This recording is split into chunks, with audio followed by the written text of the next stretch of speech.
Kali ini saya ingin bicara tentang teater sebagai alat pembentuk karakter. Dulu saya pernah jadi penonton di suatu diskusi teater yang dimana pematerinya adalah jenengan, Pak. Itu mungkin bisa jenengan ceritakan ulang bagaimana itu teater bisa menjadi alat untuk pembentukan karakter. Ya,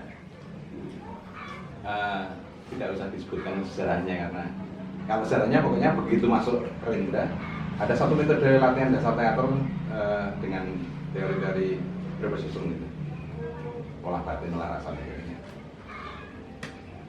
Teater itu adalah sebuah kesenian yang di dalamnya ada elemen sastra, psikologi, batin, karakter, kemudian seni rupa, musik, tari, dan banyak lagi. Teater sebagai alat itu pribadi saja. Teater sebagai alat itu bahwa di dalam metode latihan dasar teater dengan cara preposition itu ada satu tahapan di mana seorang calon pemain itu dia melakukan kontemplasi, pemusatan pikiran, di teorinya Rendra itu preposition. Kemudian ada satu titik bahwa manusia itu dikosongkan pikirannya, kemudian ada satu titik penyadaran, dicas. Dicas itu artinya kita mau menjadikan pemain ini seperti apa, kayak kita memformat sebuah laptop atau komputer itu. Ini formatnya mau Photoshop, Excel dan sebagainya itu. Ini orang ini mau kita format apa, orang yang masuk teater itu? Jadikan teroris saja, menjadikan orang nakal dari orang baik, itu bisa dengan metode preposition itu. Jadi ada satu tahapan psikologi di sana yang disebut preposition, karena dalam saya tadi bilang bahwa teater itu ada sastra, psikologi, seni rupa itu. Itu ketika latihan dasar membentuk karakter manusia. Makanya Rendra ketika membentuk bengkel teater itu ada metode preposition latihan dasarnya itu ya diformat bahwa ini menjadi orang yang baik, orang yang cerdas, orang yang bijaksana dan sebagainya. Format yang benar dengan kebutuhan yang benar, pasti orang-orang teater itu bukan orang-orang yang bodoh. Orang-orang teater itu pasti orang-orang yang, kalau kuliah itu zaman saya bikin teater di kampus itu mesti orang-orang yang dapat beasiswa, yang IP-nya mesti di atas 3 gitu. Karena metodenya memang begitu. Itu yang di sisi individunya. Di sisi lain, bahwa pertunjukan teater itu adalah alat. Bahwa dalam konsep pertunjukannya, konsep keseniannya adalah sebuah kesenian yang ditampilkan kepada masyarakat. Sajian kepada masyarakat itu ada teorinya namanya dulce et utile. Satu menghibur dan mendidik. Ada satu hiburan, namun ada satu titipan pesan. Nah, pesan inilah nanti yang akan menjadi semacam serum yang disuntikkan kepada kelompok ini, kepada masyarakat penontonnya. Yang itu masyarakatnya mau bikin apa? Ini yang mau tak jadikan masyarakat teroris nih. Maka pertunjukan yang ditampilkan adalah pertunjukan yang mengarah pada satu kelompok, bahwa teroris itu bagus dan sebagainya. Satu perjuangan, satu jihad dan sebagainya. Itu alat untuk merubah diri kita, membentuk karakter manusia, kemudian alat untuk menjadikan orang lain. Jadi teater adalah alat, bahwa kesenian itu alat kok. Orang berkesenian itu omong kosong kalau untuk diri sendiri itu berkesenian di kamar saja, bikin puisi-puisi cinta, dinikmati, melukis di sini dia sendiri. Ketika sebuah karya itu sudah dinikmati pada orang lain, ya dia menjadi alat yang akan disuntikkan serumnya pada orang lain. Jadi kalau saya tadi cerita bahwa kenapa ada kesenian rakyat, ini adalah kesenian pemberontakan. Kesenian yang dijadikan alat oleh sekelompok masyarakat petani dan sebagainya itu untuk memberontakan negaranya, untuk memberontakan kerajaannya. Kenapa ada kesenian istana sentris? Ini adalah kesenian yang dipakai untuk menekan rakyat, digunakan oleh raja untuk menimbulkan satu kesan bahwa raja itu orang yang luar biasa, orang semacam Tuhan. Ketika ada bencana, ketika ada suatu peristiwa besar, maka akan hilang, akan sirna dengan datangnya pangeran. Kalau kita nonton karya-karya dongeng itu kan selalu begitu. Bencana satu desa, kemudian sang pangeran datang. Oh, pangeran menyelesaikan bencana itu. Naga dia dimatikan oleh pangeran. Jadi itu adalah proses pengukuhan raja, kelompok istana sentris yang dipakai untuk mengukuhkan kepercayaan rakyat pada rajanya. Jadi makanya dulu ada yang namanya pujangga-pujangga keraton, pujangga-pujangga kerajaan yang sengaja dibina, dibikin, dikumpulkan untuk bikin mengukuhkan eksistensi raja. Orde Baru. Orde Baru itu mengumpulkan sastrawan besar, kemudian dibikin satu karya yang disebarkan kepada masyarakatnya agar mereka mempercayai bahwa betapa dasarnya Orde Baru, betapa sejarahnya seperti ini, betapa yang namanya perjalanan G30S itu adalah satu perjalanan yang luar biasa yang dipimpin oleh seorang presiden. Dan sampai sekarang setiap tahun masih ditayangkan. Iya, itu kan satu kebutuhan, sebuah kebutuhan yang digunakan oleh siapa yang menggunakan itu, mengumpulkan orang-orang bikin cerita. Gitu. Jadi alat, kalau kita kesenian itu untuk apa? Untuk menyenangkan diri, ya ada kelompok yang begitu ada. Saya sebut itu adalah seniman-seniman kamar yang mereka menikmati karyanya sendiri, baca puisi sendiri. Tapi begitu karya itu untuk orang lain, maka pasti akan berhubungan dengan kepentingan-kepentingan. Karya itu untuk kepentingan. Kesenian adalah alat. Karena tadi hakikatnya adalah sebuah kesenian, sebuah karya seni, sebuah karya sastra itu adalah sesuatu yang menghibur dan mendidik. Mendidik siapa? Kalau dia untuk diri sendiri ya menghibur dan mendidik dirinya sendiri. Putus pacar bikin karya puisi ya menghibur hatinya sendiri atau menyedih-nyedihkan sendiri. Tapi begitu dia pada orang lain, maka dia kebutuhannya adalah untuk menghibur dan mendidik orang lain. Kalau belum lahir mungkin dulu ada karya-karya Rinto Harahap, musik-musik sahdu itu, musik-musik yang penyanyinya Bitaria Sonata dan sebagainya itu, musik-musik yang putus cinta, perempuan-perempuan yang gagal yang selalu dikhianati oleh laki-laki itu, bagi saya itu kelompok-kelompok musik jenis kesenian yang meruntuhkan mental bangsa. Karena dia sengaja memberikan satu semacam pemahaman atau semacam doktrin, semacam suntikan serum bahwa wong itu kalah selalu dikhianati oleh laki-laki. Biarlah aku sendiri menyendiri tempat ini. Itu kan meruntuhkan mental bangsa. Wah, karya apa yang ini ngotot. Karya-karya yang dinamis yang biasa mampu membangkitkan mental bangsa, membangkitkan diri sendiri untuk terus berkarya, untuk terus menjalani hidup ini. Ya, mestinya pemerintah melarang musik-musiknya kayak gitu. Mungkin lebih baik bikinlah syairnya itu. Menyendiri di sudut kota ini. Itu tadi betapa runtuhnya perempuan itu dikhianati oleh laki-laki. Betapa laki-laki sangat busuk, ternyata dia selalu mengkhianati perempuan itu kan.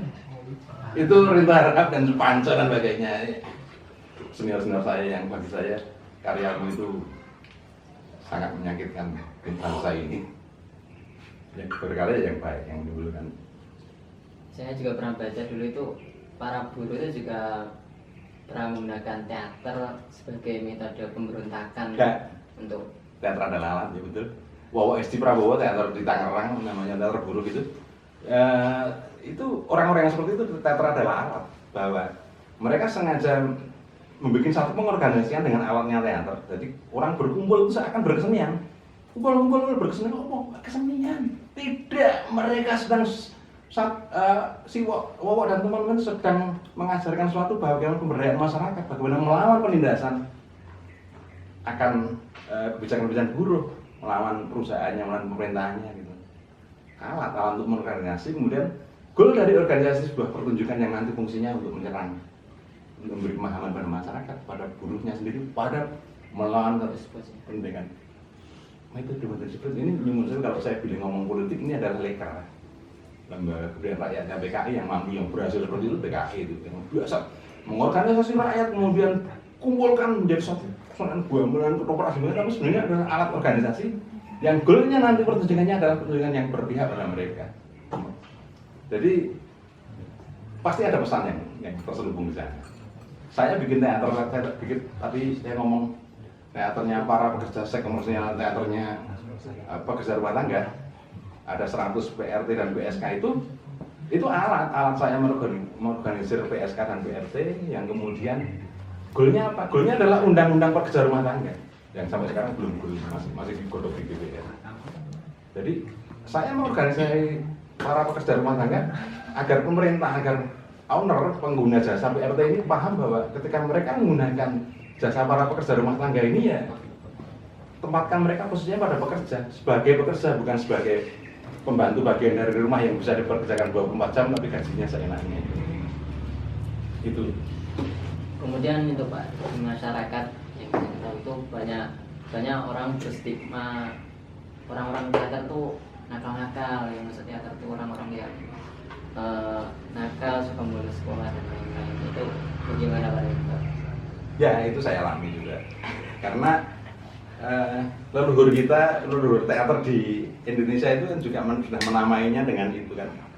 Kesalahan awalnya adalah para leluhur kita itu Rendra datang pertama kali ke Indonesia dengan mengenalkan metode teater modern itu dengan metode yang salah dalam tanda petik. Artinya Rendra melakukan satu perkemahan di Parangkusumo itu, menamakan perkemahan itu adalah perkemahan kaum urakan. Jadi orang-orang yang di sana orang urakan, zaman biar kan melabelkan diri sebagai orang-orang urakan, gondrong liar gitu, orang-orang yang mencari kebebasan. Saya mengalami itu. Saya mengalami bagaimana saya mendapatkan istri saya itu diusir karena saya dengan motor yang CB yang gitu, kemudian celana jeans sebagainya itu dianggap saya anak liar, padahal saya kan orang yang sangat cerdas dan tertib bijaksana gitu. Jadi begitu tahu seperti itu, begitu mengalami aktivitas teater, mesti orang jangan liar gitu. Padahal enggak, artinya lembut, orang teater lembut. Kalau penampilannya itu yang kita edisi dan liar itu, tapi hati nuraninya sangat lembut, selembut lagu-lagunya Pancoy dan Rita Harahap itu kan. Ditinggal pacarnya orang teater terus nangisnya setengah mati. Artinya itu hanya penampilan. Dan ada tahapan ini, perlu para penonton semua tahu bahwa orang-orang yang baru masuk ke dunia itu awal, seniman awal, itu mesti liarnya setengah mati, kayak gitu. Wah, mesti gondrong lepak itu biar dianggap seniman, karena eksistensinya masih kulit.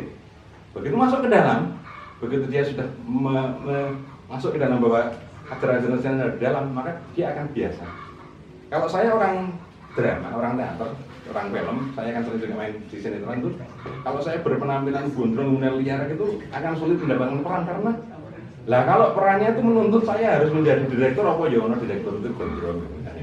Jadi maka performance saya dari dulu seperti ini, karena saya takut ketika ada peran yang harus pas dengan saya harus merubah banyak bentuk tubuh saya, potongan-potongan rambutnya dan begitu. Itu awalnya gitu.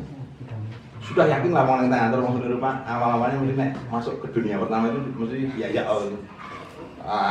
rambutnya kupat saya seluruh panjang gondrong itu letak itu awal itu. Tapi dalam produk jeru sekelas Nasirun, Buden itu biasa halus itu. Jadi pemberontakan awal ini karena ada adaptasi yang aku harus masuk ke sana. Kalau saya tidak seperti itu, saya nggak terima oleh komunitas itu. Itu saya alami juga. Kemudian kalau saya ngorong itu, wah, pas. Para kepercayaan lainnya, gondrong sedikit rakatan kesenani karena jurusannya keguruan, nggak boleh PKL, tidak boleh. Saya tuh kuliah nggak boleh pakai jin. Yang sekarang kuliah keguruan boleh pakai jin, saya nggak boleh pakai jin.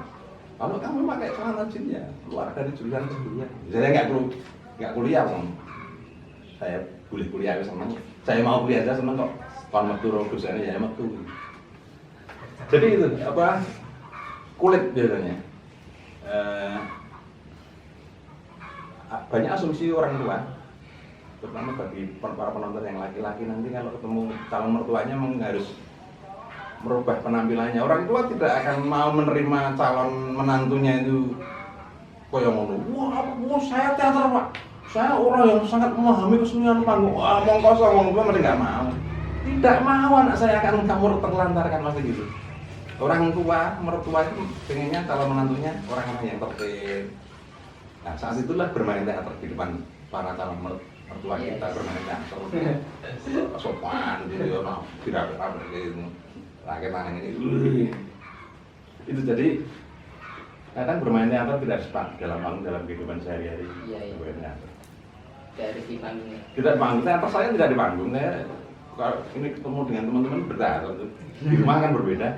Di panggung akan berbeda lagi, tidak seperti ini. Panggung akan sangat liar barangkali kan, karena tergantung kebutuhan perannya itu.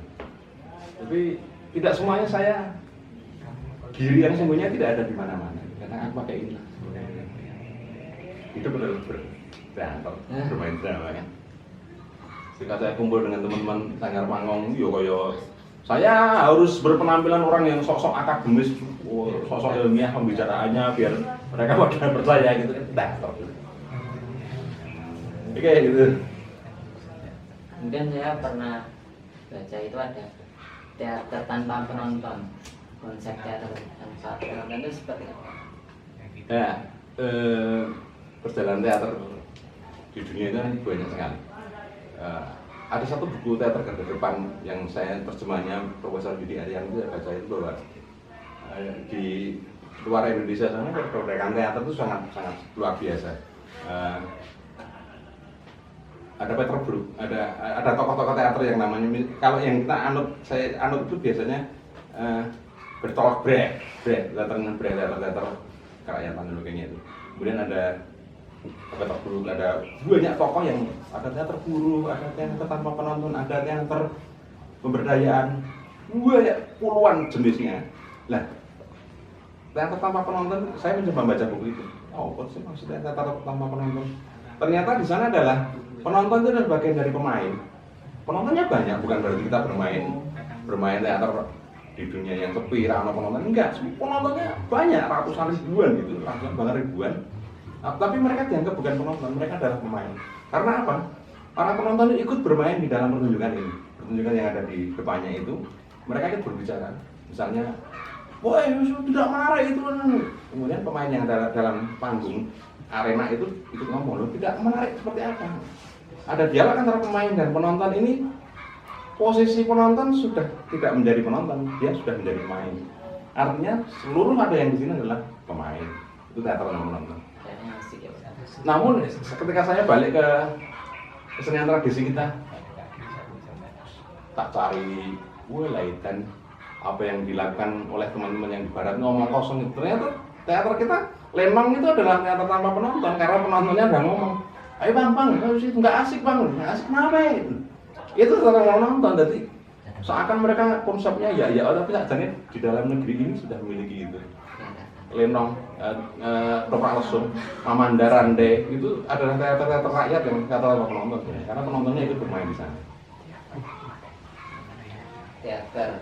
Kemudian kalau orang-orang bertanya kegunaan teater untuk kehidupan itu seperti apa?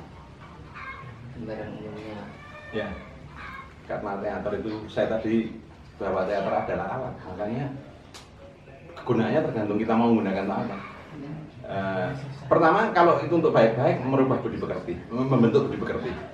Sorry Kak, tidak bisa berubah karena dalam kontennya gadget SPI itu sifat bentuk isi irama, sifat itu nggak bisa dibentuk ya, SPI di konten media gitu. Tidak bisa merubah sifat asli seseorang, tetapi dia bisa membangun karakter seseorang. Karakternya mau jadi orang baik, orang yang arif bijaksana bagus. Jadi fungsinya tergantung bagaimana orang itu menggunakan. Kalau kita sebagai guru-guru, ini saya contohkan yang real aja. Ketika saya di teater Taman Madya, teater SMA-nya Taman Iswa, itu semua anggota teater yang masuk ke teater saya, ke teater tema adalah murid-murid yang nakal.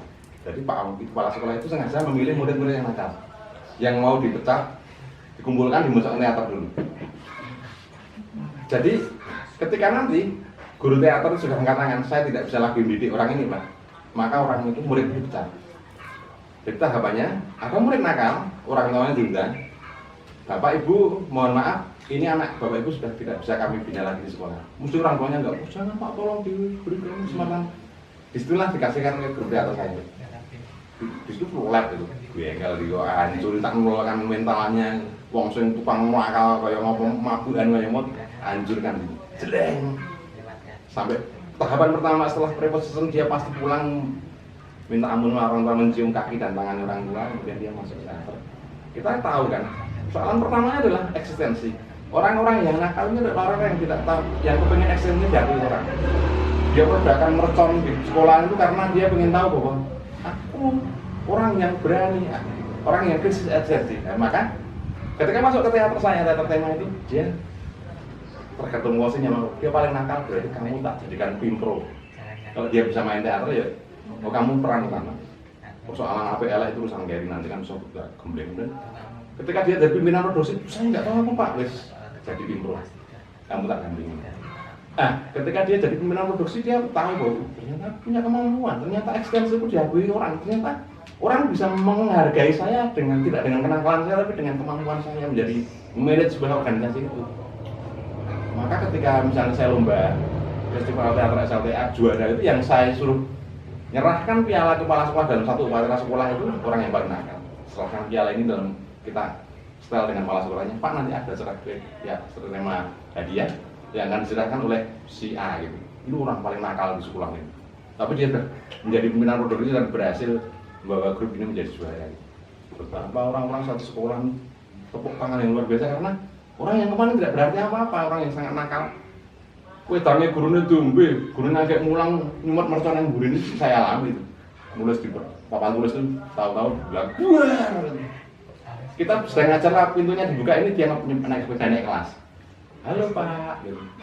Anak-anak nakal itu. Nah itu masuk teater. Hancurkan di sana dan sekarang alhamdulillah mereka menjadi orang-orang yang hebat. Kalau teman-teman di Jogja itu tahu ada beberapa pengusaha beras itu adalah orang-orang yang dari teater. Jadi alat itu. Berarti kembali ke tadi ya untuk pembentukan karakter. Betul. Semisal teater itu diterapkan di narapidana itu efektif nggak? Saya itu yang paling sering teriak-teriak. Kalau pemerintah mau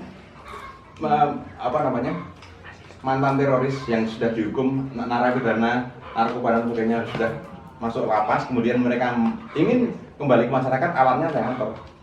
Maaf, bukan alatnya oleh para ustadz yang mengajarkan ajaran-ajaran itu, tapi lebih tepat teater karena di sana lebih secara kemanusiaannya lebih disentuh di sana.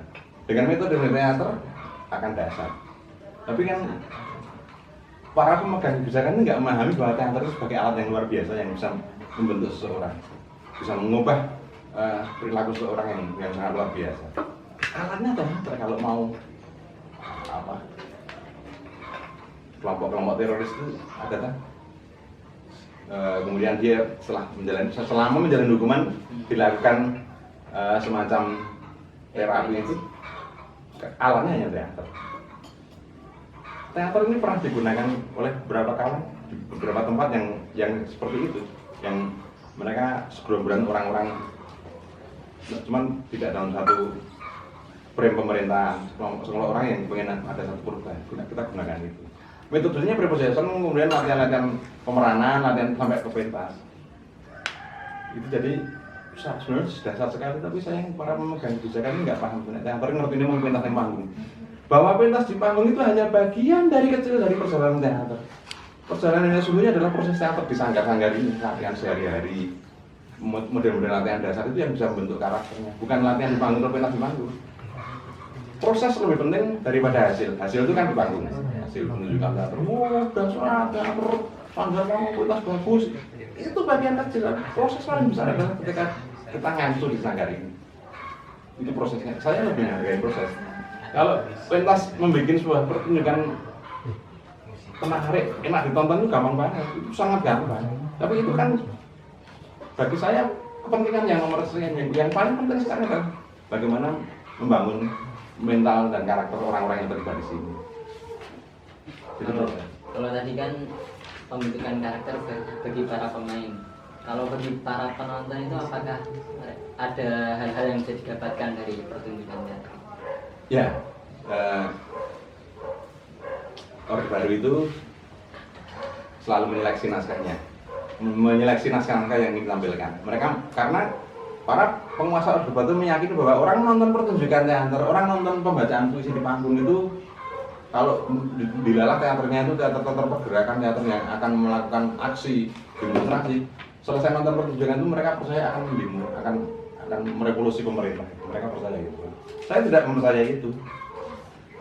Sekian persen aja orang nonton saya misalnya nonton pertunjukan drama, kemudian saya tidak akan, atau penonton yang panggung itu tidak akan langsung berbondong-bondong ke istana negara demo itu tidak. Tapi kalau itu dilakukan terus-menerus, pasti akan melakukan itu. Tapi menonton satu pertunjukan, baca puisi, melihat suatu karya puisi di panggung orang akan bangkit enggak, karena itu kecil sekali. Artinya pengaruh orang nonton pertunjukan tadi, nonton pertunjukan puisi, nonton lukisan itu tidak serta-merta dia akan kemudian melakukan aksi pemberontakan atau mengikuti apa yang ada dalam teks naskahnya itu. Saya membaca karya-karya Pramoedya Anantatur, saya tidak terus pro komunis kok gitu. Ya kita sebagai seorang akademis yang harus membaca karya sastra ya baca saja, kita analis dalam hati dan pikiran saya dan tidak serta-merta saya mengikuti itu kan. Jadi kecil sekali pengaruhnya. Saya tidak pernah percaya orang melihat Rendra baca puisi atau puisi-puisi pamfletnya Rendra, puisi pergerakan, puisi-puisi yang melawan negara. Cak Nun, orang baca karya Cak Nun kemudian berbondong-bondong ke Gedung Agung Yogyakarta, wah turunkan, enggak. Baca ya sudah masuk ke dalam.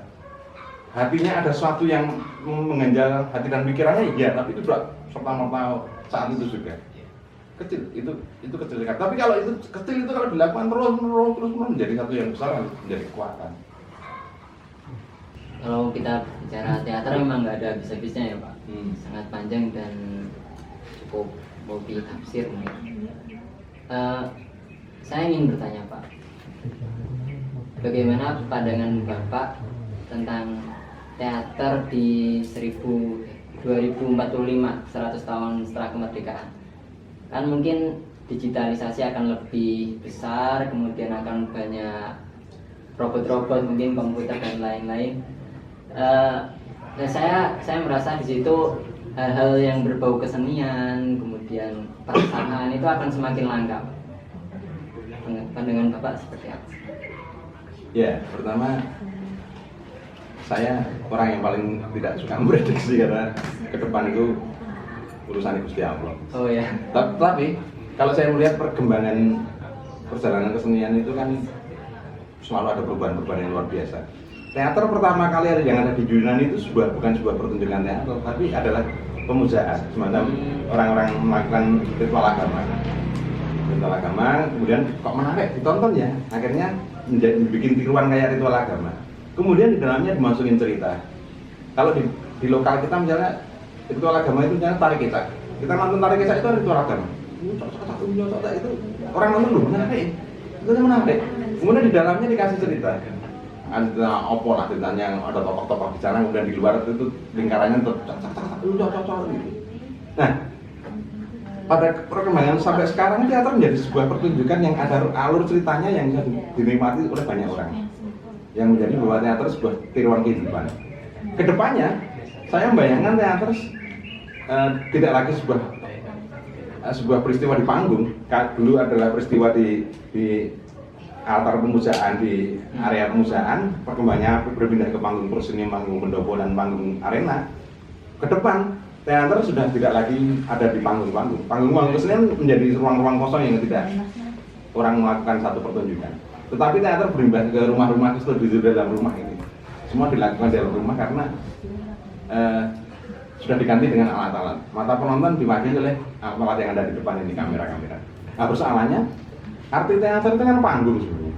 Apakah panggung itu kemudian bisa diwakili oleh sebuah arena kecil yang diwakili oleh mata-mata kamera? Ini pasti akan mengingkari sebuah kemufakatan. Karena perbedaannya akan menjadi sangat tipis sekali antara teater dalam konteks itu sebuah pertunjukan manggung dengan sinematografi. Apa yang kita lakukan sekarang ini adalah peristiwa sinematografi, karena ini bukan peristiwa teater. Karena di sana sudah menggunakan alat-alat sineas itu. Namun hakikat teater adalah sesuatu yang ada peristiwa dan ada penontonnya. Nah, celakanya penonton itu diwakili oleh kamera. Jadi ke depan saya yakin pasti tidak ada lagi panggung-panggung kesenian yang kayak Taman Ismail Marzuki, Taman Budaya atau pendopo-pendopo yang ada kecamatan, tapi sebuah ruang-ruang kamar yang diwakili oleh kamera-kamera yang itu mewakili mata penonton. Dan pasti para penonton akan marah sebenarnya, karena saya itu paling tidak suka ketika kita nonton pertunjukan mata saya diwakili oleh kamera, karena keliaran mata saya itu sebenarnya kepengen melihat sudut-sudut yang tidak tertangkap oleh kamera. Tapi selama ini kan saya sedang pengen lihat kakinya, kenapa di close up wajahnya gitu. Jadi sangat jahat dengan kamera itu sebenarnya. memangkas kemerdekaan saya. Maka ketika saya bikin satu pertunjukan dokumenter, pertunjukan apa? Teater yang daring dengan audiovisual, saya tidak pernah close up. Close up-nya kecil sekali. Saya lebih banyak long karena meskipun itu kecil tapi biarlah mata penonton seperti melihat kesukaan dia ingin lihat yang mananya. Karena kalau selama ini close terus, maka loh, saya sedang tidak ingin nonton wajahnya kok diambil pindah ke wajahnya gitu.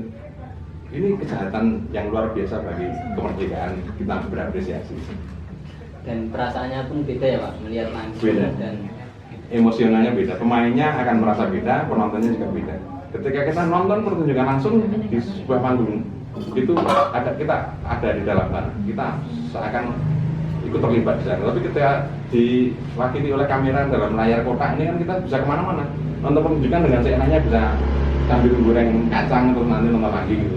Atau alat yang kita gunakan bisa kita bawa ke dapur dan gitu, melakukan aktivitas yang lain. Jadi konsentrasi totalitas menonton pertunjukan bisa disambi dengan yang lain-lain. Nah, di panggung enggak, kita nonton ya nonton gitu. Kalau nggak suka pulang gitu.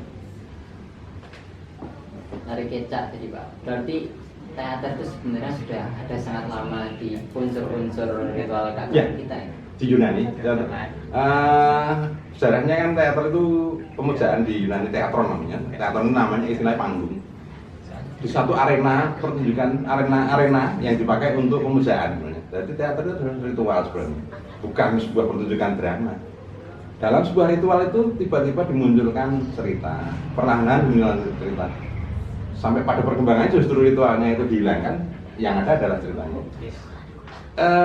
Yang perlu diketahui adalah kesenian itu adalah pemberontakan kesenian sebelumnya. Tidak ada sebuah genre kesenian itu lahir dari kekosongan budaya. Kalau sekarang ada teater, pasti sebelumnya ada peristiwa kesenian yang lain yang itu diberontaki oleh teater sekarang ini. Kalau sekarang ada seni rupa, kanvas, pasti ada seni rupa yang lain yang sebelumnya diberontaki. Jadi tidak ada satu kemapanan kesenian. Pasti dalam perkembangannya ada pemberontakan. Tidak ada sebuah kesenian baru muncul tiba-tiba. Pasti dia lahir oleh sebuah peristiwa kesenian sebelumnya. Itu hakikatnya seperti itu. Teater modern adalah bentuk pemberontakan dari teater tradisional. Iya. Kalau saya sering debat dengan teman-teman ketoprak itu kan, kamu jangan melawan pakem ketoprak yang sudah ada. Loh, pakem yang ketoprak yang sudah ada itu seperti apa gitu? Apakah kau anggap bahwa ketoprak yang sekarang di Luhung di RRI Nusantara 2 itu ketoprak pakem? Apakah mereka bukan kesenian yang sebelumnya memberontak ketoprak sebelumnya? Apakah ketoprak sebelumnya tidak memberontak ketoprak sebelumnya? Pasti mereka ada pemberontakan kesenian. Ketoprak yang sekarang kita nikmati itu misalnya begini, yang contoh konkretnya dalang wayang kulit Seno Nugroho yang almarhum itu, yang pada saatnya nanti oleh anak cucu kita dianggap Adi Luhung itu. Sangat Luhung ini wayang kulitnya Seno, padahal Seno itu adalah grup sebuah pertunjukan wayang kulit yang memberontaki pakem wayang kulit yang dipakem oleh kelompoknya Pak Timbul, dalang yang dari Pak Bantul itu. Pak Timbul barangkali memberontaki kesenian wayang kulit sebelumnya. Jadi ada pemberontakan yang itu pada titiknya ada yang kepakem. Pada titik tertentu itu yang kepakem oleh generasi berikutnya itu sebenarnya pemberontakan dari kesenian sebelumnya. Kalimat konkretnya adalah tidak ada satu kebudayaan kesenian yang lahir dari kekosongan budaya. Pasti dia memberontaki budaya yang sudah ada, kesenian yang sudah ada. Bahkan hal itu berlaku di keagamaan ya Pak. Seperti Buddha yang memberontak ajaran Hindu seperti itu Pak. Kastanya itu ajaran kastanya. Yang kamu nggak berani menjawab. Kemudian ini yang terakhir Pak, poin terakhir ada Q&A. Kemarin kita sempat memberikan space untuk teman-teman sadar untuk bertanya untuk di podcast ini. Sebentar saya buka dulu Pak.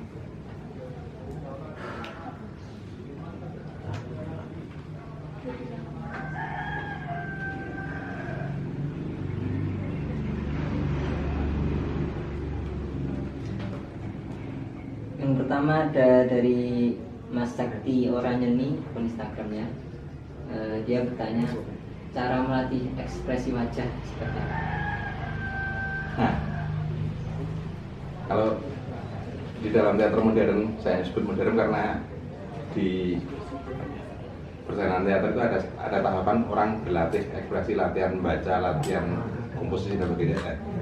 Di metode latihan ekspresi wajah itu yang sering kita gunakan dengan misalnya dengan melenturkan seluruh wajah kita. Orang bisa melakukan dengan kaca misalnya.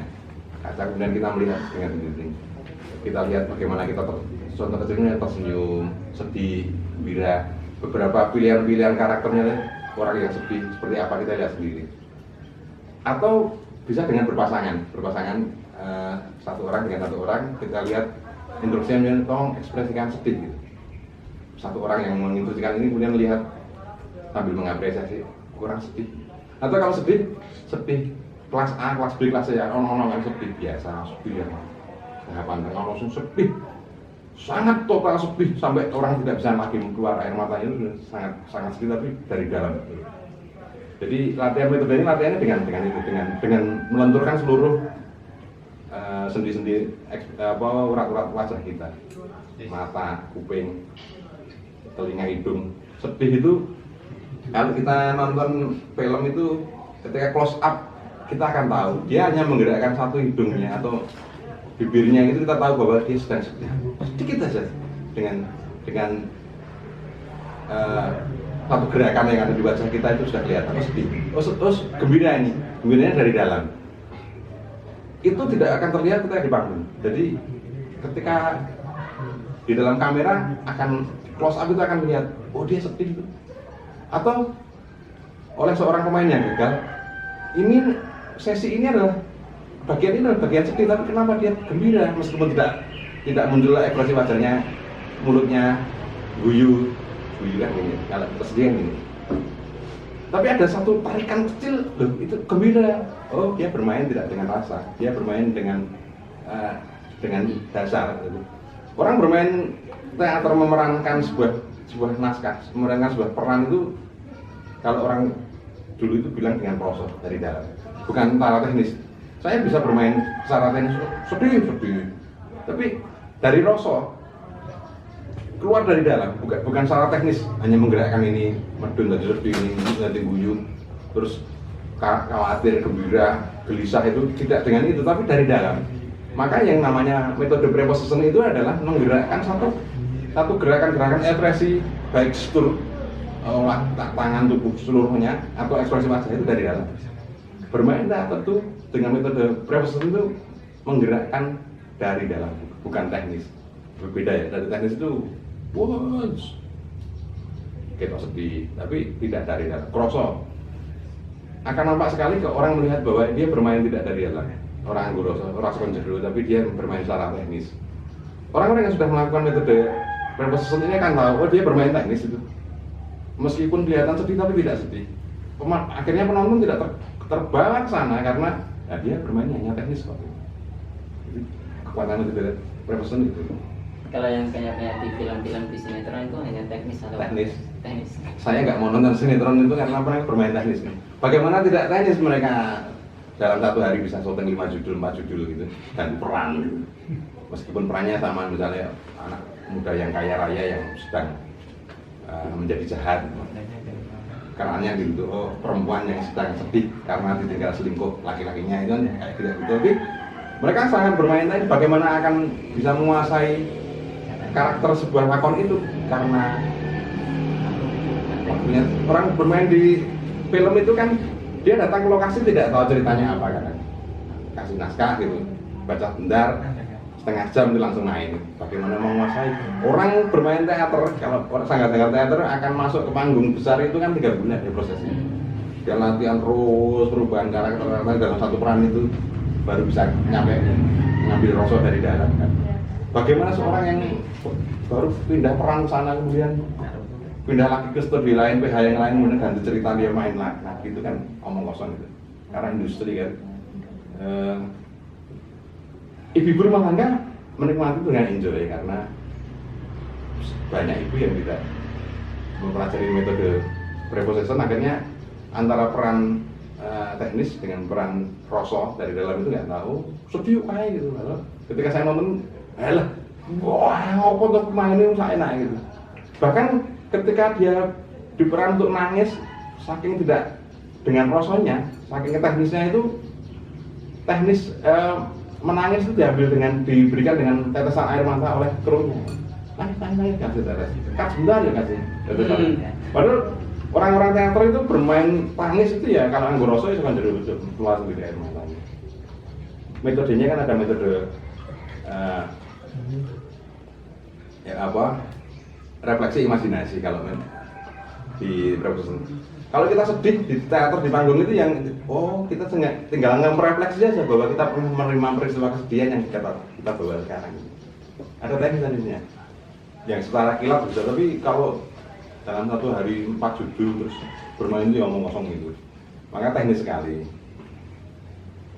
Kemudian pertanyaan yang kedua, Pak. Ini dari Mas Dediansah. Hidup itu termasuk sandiwara atau enggak sih? Ya, amat tahu dari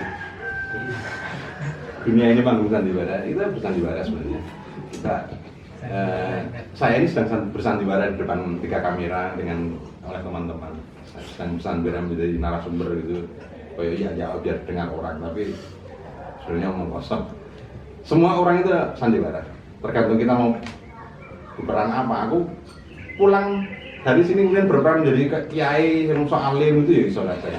Tergantung, karena apa? Karena saya sedang akan ketemu dengan para komunitas kiai, aku ya kudu atau alim gitu. Jadi ketika saya menggunakan karakter aslinya kemudian saya sedang ketemu dengan para kiai, kadang sinergi komunitas itu dia ketemu. Ada perbedaan, jadi akhirnya komunikasi tidak terjalin. Maka hidup ini penuh sandiwara. Ketika kita sedang kampus ya pura-pura jadi mahasiswa sini ya. Tergantung kita mau berangkat dari apa. Jadi jarang sekali orang menggunakan karakter aslinya. Namun ketika kita bersandiwara itu dengan diri kita nggak apa-apa. Tapi yang menjadi persoalan ketika saya hari ini sedang akan bersandiwara menjadi seorang Jokowi, kan? Aku berarti milih karakternya Jokowi yang saya pinjam kemudian saya gunakan hari itu berbahaya. Tapi saya sedang akan menjadi diri yang koyo Jokowi itu nggak apa-apa. Tapi kalau kita ambil Jokowi terus karakternya orang nih kita pakai. Kalau itu diri kemudian pura-pura menjadi orang alim, diri pura-pura menjadi orang cerdas, pura-pura menjadi orang yang sangat jahat itu kan bisa. Tapi kalau pinjam roh karakternya orang itu kan berbahaya. Di dalamnya apa? Kita sedang bermain naskah drama itu sebenarnya kan sedang meminjam karakter tokoh dalam cerita itu. Pak Arjo dalam cerita itu namanya Pak Arjo, itu orang yang sangat jahat. Kemudian saya kebetulan menjadi Pak Arjo, maka saya akan ngambil roh Pak Arjo dalam naskah itu, bukan Pak Arjo yang lain masuk ke dalam. Pilihannya ketika saya masukkan ke dalam ini ada 2. Kita berpura-pura atau bermain menjadi atau bermain menjadi kemudian bermain sebagai. Teknis yang saya sebut di sinetron tadi bermain sebagai artinya Pak Arjo, dari Pak Arjo, pura-pura galak, pura-pura jahat gitu. Tapi ketika kita bermain menjadi dadi, artinya roh Pak Arjo yang kita munculkan di sini, Pak Arjo ada di dalam dan kiri hilang. Jadi betul-betul Pak Arjo di sini main secara roh di sini, secara rohnya Pak Arjo. Makanya ketika selesai pertunjukan kita harus kembalikan pulang rohnya Pak Arjo tadi balikin menjadi karakter ini. Tidak boleh ini kita gunakan terus tanpa ada pengembalian, ada proses pengembalian. Ketika akan mulai proses pengambilan kemudian masuk ke dalam cerita naskah itu, kemudian selesai pertunjukan kita proses kembalian agar kamu menjadi dirimu sendiri. Tapi kalau dalam tahapan bermain sebagai bisa wae ketika di panggung dia tetap diri kok, yang pura-pura dari Pak Arjo, pura-pura itu. Jadi saya ada 3 bermain sebagai bermain, jadi di dalam tahapan saya bermain teater ada bermain-main sebagai, itu lebih kurang ajar lagi, artinya on off gitu. Saya menjadi orang Pak Arjo sama yang galak, kemudian jadi diri saya yang kadang diri saya utuh di dalam itu masuk lagi ke dalam naskah itu, kemudian dari diri saya lagi jadi bermain bahwa naskah itu pertunjukan ini saya gunakan hanya untuk bermain-main. Itu biasa digunakan di dalam konteks oleh teater tanpa penonton tadi, teater yang bicara dengan penonton. Ketika saya menjadi Pak Arjo yang yang sangat dahsyat, wow, yang penonton yang dialog, kemudian saya menjawab penonton itu saya gini, bukan Pak Arjo tadi.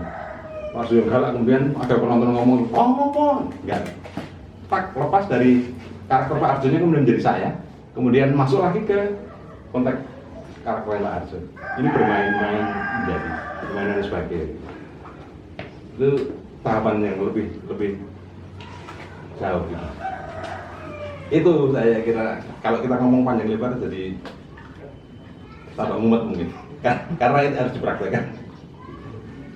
Mungkin itu saja Pak. Sebuah kehormatan bisa ngobrol asik dengan Bapak. Terima kasih. Wassalamualaikum warahmatullahi wabarakatuh.